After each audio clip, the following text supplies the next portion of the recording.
till you boil it down to the core of why that's important to them. And that's a realization moment for them too, because it's like, oh, that's really why this is important to me, right? It's kind of like you're just facilitating the conversation, but they're answering the question. And they'll like that better because, like, hey, I solved my own problem.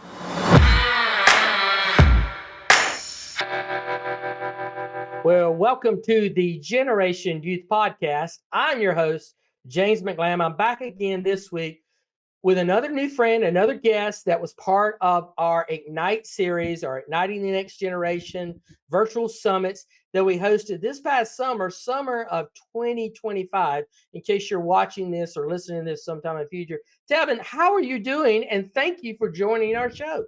Hey, how's it going, James? And what's going on, everyone? Pleasure to connect with you. Things are going great, man. Taking it one day at a time and enjoying every day as it comes. You know, Phil introduced us, our great Yeah. friend of the program and our program, Phil.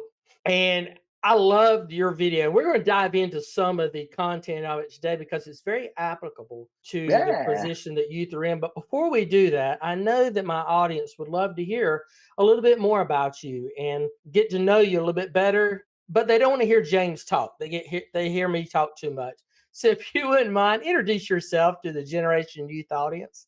Yeah, I got you covered, James. Hey, everybody. My name is Tevin, and I firmly believe in guiding others in discovering and transforming into their best selves to create a more humane society that where we leave a meaningful impact on others. And I do that in multiple ways. I do that as a motivational speaker and author, and I hone in on the topics of overcoming adversity and helping others find their personal mission that propels them forward into what they want to do in life. So yeah, and speak to college audiences across the United States and enjoy writing. And I have two books out, a children's book and a novel. So I'm exciting things all about and just looking to keep it going.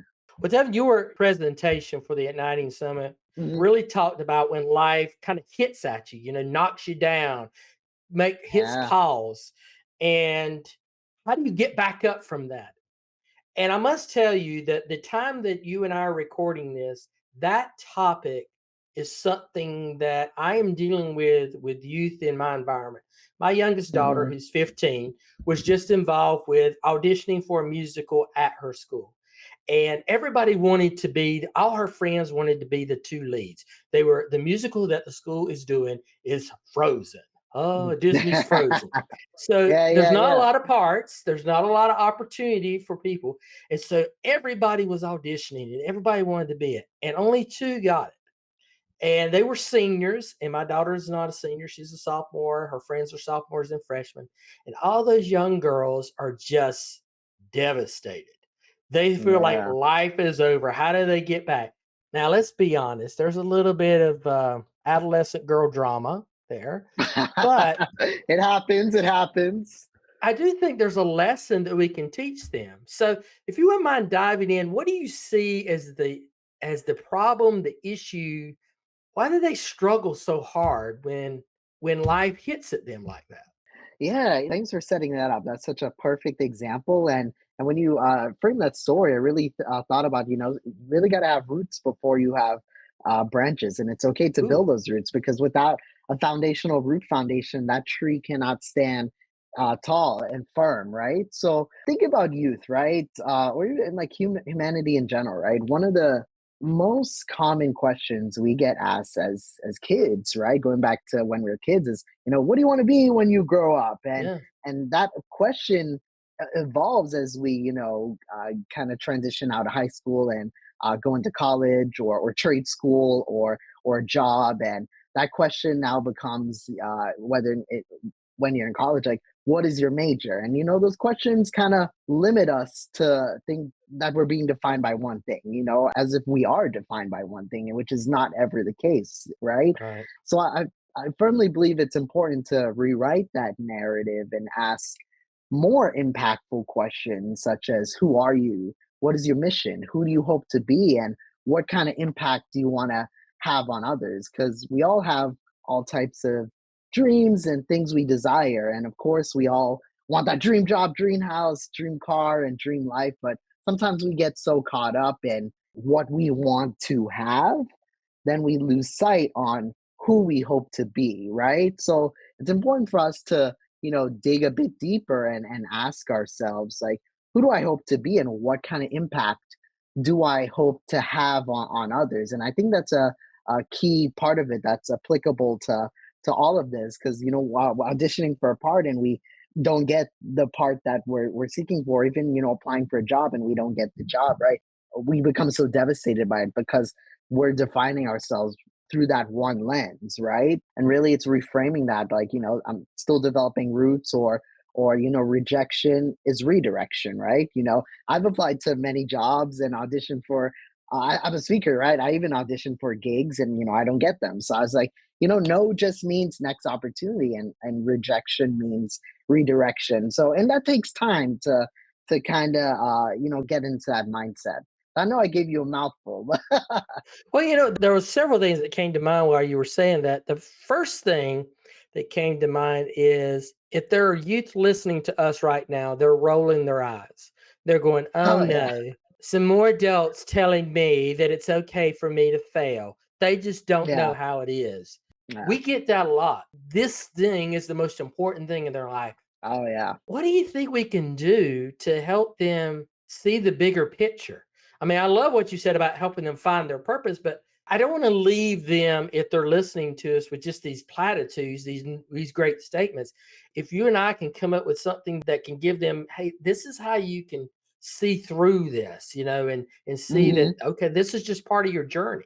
Yeah, yeah, yeah, exactly. And I think it's just taking the time to just reflect and just sit down Mm, and to express, like, really acknowledge because what you're feeling in the moment, in that rejection moment or whatever you want to call it, that is real and valid. And we all go through that. And sometimes it does feel like the end of the world, like, right?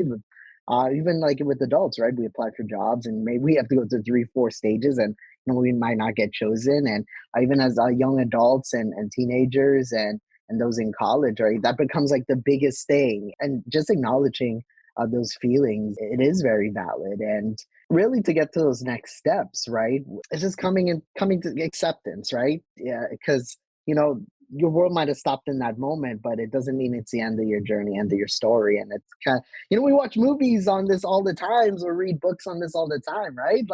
Like the character didn't stop, and neither should you, right? It's We watch a movie, you're always rooting for the main character. Oh, I know they're gonna have a happy ending, I know they're gonna overcome the obstacle. And it's kind of like, and I'll say, like, look at yourself as if you're in a movie, but cheer yourself on like you're cheering on these other characters, right? So I would like, have a conversation. What's your favorite movie? What did you like about that character, right? Did they go through struggles? yeah. Kind of frame that to kind of what you're going through, in a sense. And sometimes our favorite movies, they're our favorites for a reason because we resonate with that character so well, and some of the qualities they have, we might have, right? So it's really, find something relatable that you might. I watch anime and shows all the time, and I might analyze them a bit deeper than I should rather than enjoying them. But yeah, I'm personally a fan of the Narnia series. I love those Hmm. movies, and like I remember in the second movie, all the characters they knew from the Lion, Witch, and the Wardrobe, they're gone, and that's a huge obstacle. And they went through perseverance, and change always happens. So it's cheering yourself on as if you're cheering on other characters, right? Like, apply that to yourself. Be your biggest cheerleader. When you said that about the movie, I kept thinking a movie would be very boring and not be very successful if everything came easy to the heroes in the Yeah. movie. If their We need some journey was plot such that twists. everything came easy, they succeeded every time, we would be looking at it going, well, this is boring.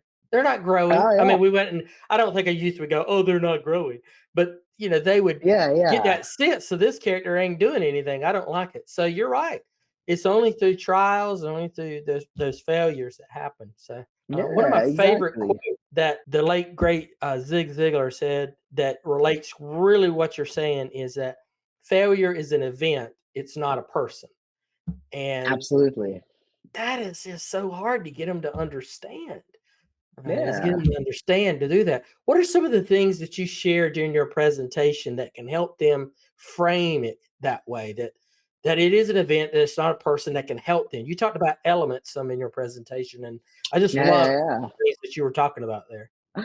I love it. Yeah, I think really it's, you know, when you find yourself, right, kind of you don't know what's happening, or you might have lost a sense of purpose, or maybe never had it to begin with, or struggling, Mm, to find a direction, right? A direction at the end of the day, right? So it's finding that direction, asking yourself the big questions: who are you, and what do you want, right? Start with those two questions, and try not to just tie it to like one aspect, like a job or career, like make it like holistic, right? So that's why I compare that to the element of air, right? Air, wind flows freely, but it's able to flow in any direction that it wants, and you have that same power in a sense to flow in the direction that you want. It's defining that for yourself, and then taking that step and walking forward, right?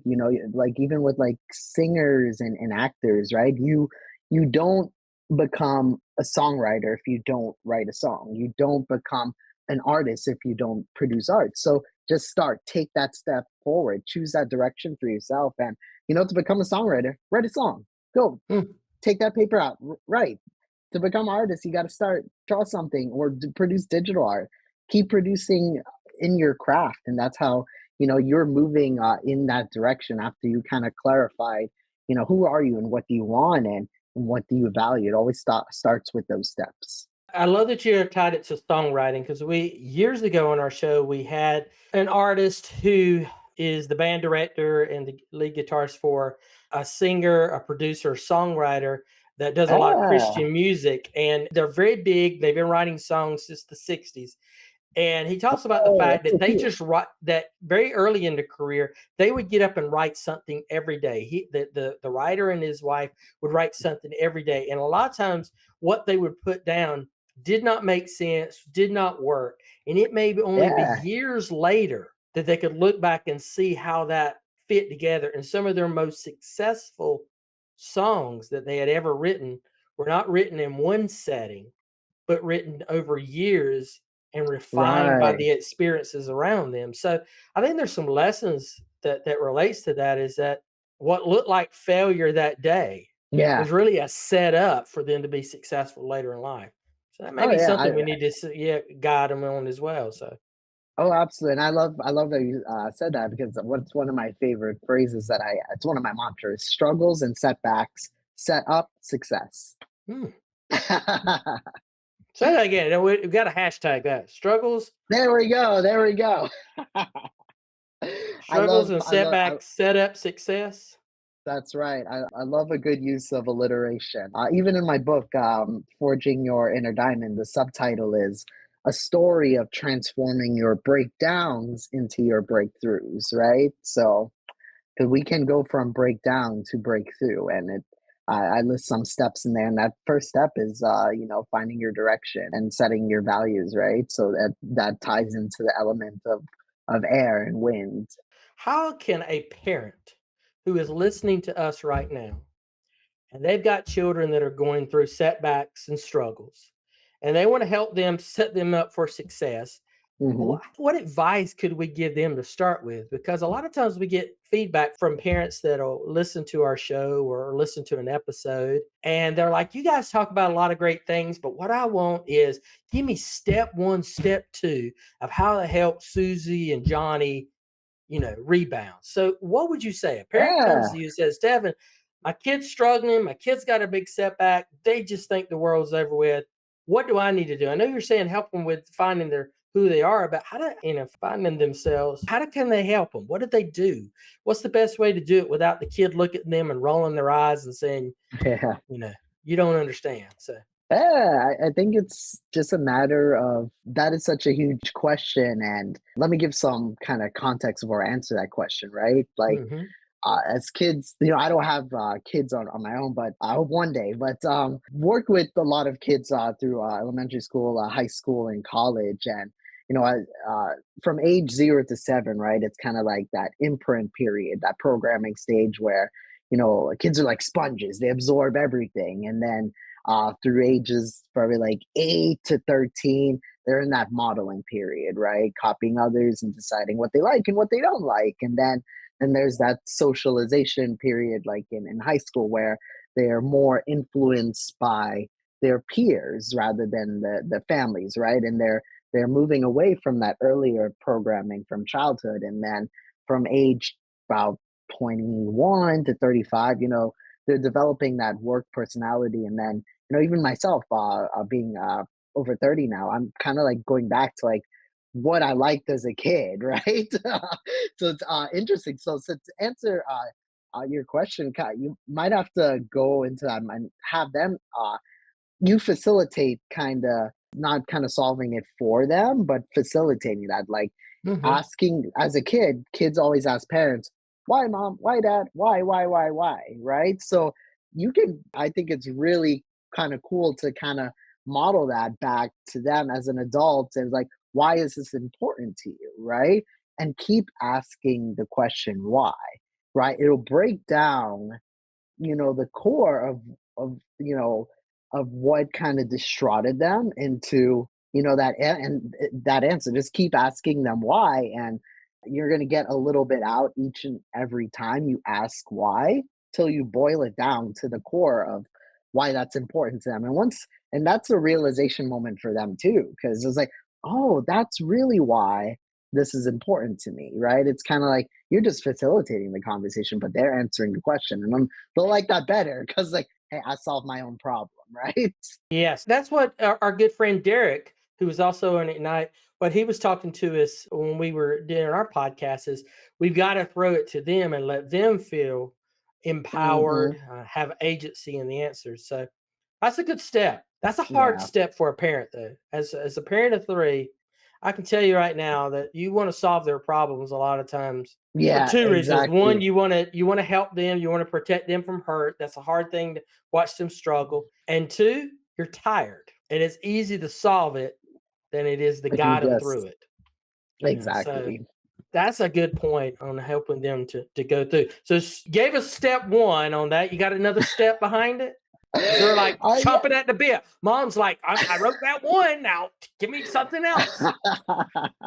Yeah, really facilitating through that why, and that'll help provide clarity with finding your direction. And then it's like kind of coming up with grounding techniques, right? The second element that I listed in the presentation was, in life, we have to learn to respond, not react. And that really stems from we're human at the end of the day. Our brains are wired. When emotions come, an electrical signal goes up the brain. And there's parts of the brain that electrical signal hits the emotional part of the brain before it hits the logical side of the brain. We're wired to be emotional first rather than logical. Not to say emotions are bad, because that's what drives motivation and great action. Emotions are not bad, and so I never want to frame it like that, but it's just being aware of emotions are going to come out first before logic, and you got to find a blend of that. So it's kind of learning. So the key to that is like learning to I tell myself a mantra: respond, don't react. When something significant happens, and it's easier said than done, right? The common cliche thing: take a step back, breathe, da da da. But I always forward think. Is this who you are in that moment? You're not defined by anger or what you're feeling in that moment, right? So you never want the result to be affected by that. So it's just I just use the mantra: respond, don't react, and that ties into the element of earth, staying grounded, right? Staying within the earth and not letting things shake you off that path. Be like that boulder and be unshakable. Mm. When you say respond versus react, I was reminded of the way I was taught the difference between those two and how to respond to something instead of react to something. And Yeah. someone told me, it says, what would you rather happen when you're sick and you're given medicine? Would you rather your body respond to the medicine or react to the medicine? And I'm like, oh, I now like that that. now that I can see. That is Now it's powerful. clear for me. Yeah.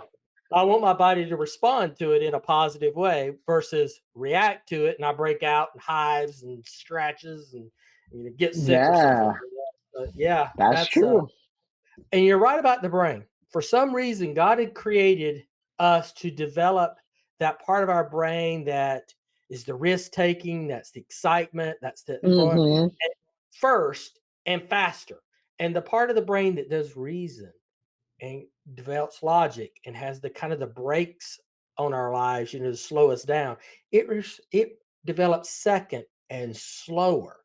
Yeah. So Yep. I interviewed someone one time and they said this. You want to love this, Evan. They compared the Ah. brain of a youth to a high speed, super sports car.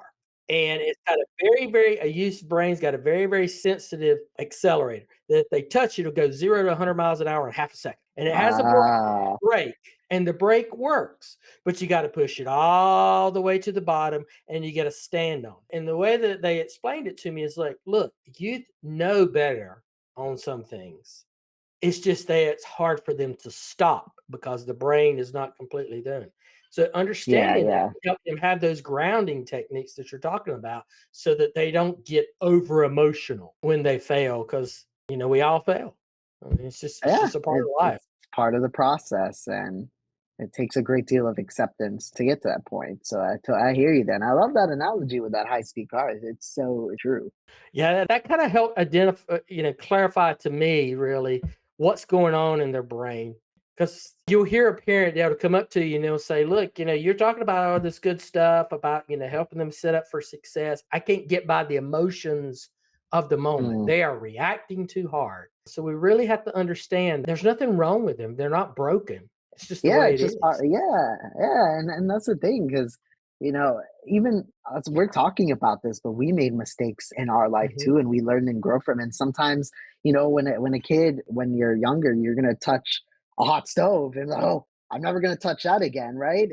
Right? It's like kind of like that. Like sometimes we have to go through those growing pains, and it's like, oh, I should have listened to aunt, uncle, cousin, mom, dad, right? So and that's okay, right? We're it's okay for us to venture off and ignore everybody's advice in a sense, and come to that learning phase on that own. And hopefully that's not a high cost thing at the end of the day, but it's okay to fail in whatever endeavor that is, and kind of come to understanding on your own, because sometimes you learn just by feeling, right?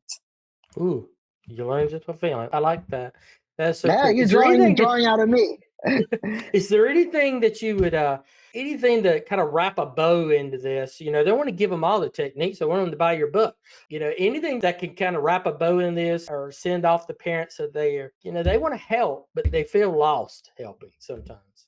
Yeah, yeah, exactly. So this like the lessons, all lessons are in this first book, Forging Your Inner Diamond. I goes through a 5-step frame, and it's when I'm reflecting on this book, right? What we were talking earlier, when writing, this is my first book, and I failed a lot before writing. This took me 3 years to produce, and it just started with writing, and then when I was reflecting after I wrote this book in 2022 and published it. 9 months later, my dad passed away. I lost him unexpectedly, and then I'm still going through the grieving process. It's been almost 3 years now, but my dad was my best friend, my guide in life, and even me myself, I've been going this process again from coal to diamond, trying to go from coal to diamond once again. And I was reflecting on this book and getting to answer your questions. I was like, what was I looking to accomplish? And I guess the end goal of it is legacy, right? Legacy is kind of like that end goal, right? It's, what do you want to leave behind? I reflected a lot on that after my dad passed away. And that led me to write a children's book called Ambitious Archie, which reflects on my dad's journey and the value of ambition he instilled into me. And really, the core of the book is about a legacy, right? And I kind of frame legacy. It's not something you just leave for someone. Legacy is something you leave in someone. And that's kind of the lesson, the kind of like that bow at the end of the day, right? Even when working with youth or adults, right? Now, what is your legacy? What are you leaving behind in someone? What are you putting into the world, putting into others? How do you want to be remembered? And those are things you want to put out there in the universe. So really, legacy is kind of like that end. I want to say end product, but kind of like that peak of the mountain that Yeah. I want to achieve, leaving something in others. Love that. And that so much aligns with our mission and our view on what we want to be teaching young people to live a life of significance that has a legacy on there. What are you up to these days? What's new for you? Where are you going? What's happening? What you got on the works? Yeah, definitely been just earlier this year. Just had a lot of wins with both these books. It was really cool. Ambitious Archie was a finalist in the American Book Fest, and Forging Your Inner Diamond was a winner of the 2025 American Book Fest for positive fiction. Celebrated a lot of wins earlier this year, so I'm happy. I'm gearing up to re-release the covers of these books with those award seals. They're now Oh, cool. Very award-winning cool. books, so I'm just so excited about that. I've been rolling out a public speaking workshop, and then last 3 months of the year, I'm just gonna rest and chill. Have a cruise plan coming up, going to the Bahamas. So yeah, just I think it's important to rest, and we don't always have to just go. Rest and reflection is just so crucial and important. I remember going on a cruise last year, and I just love to write and reflect. It's something that brings me calm and bring me peace, and I love. I haven't done free reading in a while because I've been writing a lot, but I love to free read too, just books and just gather ideas, and it's a good way to just get myself to just chill and relax. It's like, let me watch these Bahama waters, read my book, sip my iced tea. It's like, just Be and a just be pirate for a while. thankful. Live the pirate life out in the Bahamas. Yeah, and it's just, finding joy in those moments. Look what I get to do. I get to relax, enjoy this moment, and really enjoy that moment because, and that is one of my favorite books, The Power of Now, because now is really all we have, right? At the end of the day, if you look moment to moment, and making the most out of the now, and when after going through grief with my dad, it's hard for me because I was so consumed with the grief, but I think I'm getting to a point focus on the now, and always working towards legacy for myself, legacy for others, helping others where I can, and that's where I find my joy. Where can our audience connect with you and find these books at?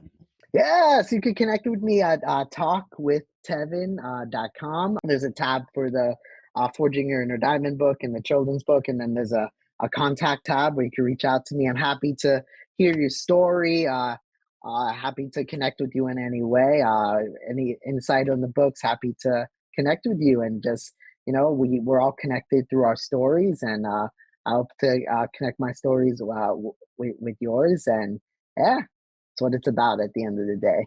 And Instagram, LinkedIn, where can they find you social media wise? Yeah, you can find me on LinkedIn. It's Tevin Ali, last name Ali, Ali, and Instagram, it's Talk with Tevin. You could connect with me there as well, or shoot me an email at talkwithtevin@gmail.com. There's different ways to connect with me, and just kudos to you, James, for all the incredible work you do with all of us in this field. You connect us, you keep us going, you inspire us, you uplift us, and you create a community, most of all, for all of us in this field, and for parents and for youth. And definitely big kudos to you and all the work that you do. Well, thank you. It's a joy for me to be able to connect with people like yourself that are such encouragements for me.